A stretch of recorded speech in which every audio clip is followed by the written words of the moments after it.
ஒவ்வொரு மனிதனுக்கு ஒவ்வொரு விதமான இறைவன் அருட்கொடைகளை கொடுத்திருக்கிறான். ஆண்களுக்கு மிகப்பெரிய ஒரு நிஅமத், ஒரு அருட்கொடை என்னவென்றால் தாடி வைப்பது. ஆண்களையும் பெண்களையும் வேறுபடுத்துவதற்காக தான் இறைவன் கொடுத்திருக்கிறான். ஆண்களுக்கு தாடி வைப்பதையும் பெண்களுக்கு தாடி இல்லாமல் இருப்பதையும் இறைவன் வேறுபடுத்தி காட்டுகிறான். உதாரணத்துக்கு ஆண் சிங்கத்தையும் பார்க்கலாம், பெண் சிங்கத்தையும் பார்க்கலாம். ஆண் சிங்கத்துக்கு தாடி இருக்கும், பெண் சிங்கத்துக்கு தாடி இருக்காது. பெருமானார் ஸல்லல்லாஹு அலைஹி வஸல்லம் அவர்கள் சொன்னார்கள், மீசையை வெட்டுங்கள், தாடியை வளர்த்து கொள்ளுங்கள் என்பதாக பெருமானார் ஸல்லல்லாஹு அலைஹி வஸல்லம் அவர்கள் சொல்லியிருக்கிறார்கள்.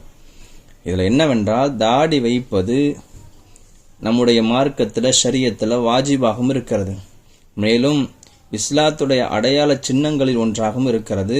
இஸ்லாத்தில் இருக்கக்கூடிய அனைவரும் தாடி வைப்பது அவசியம்.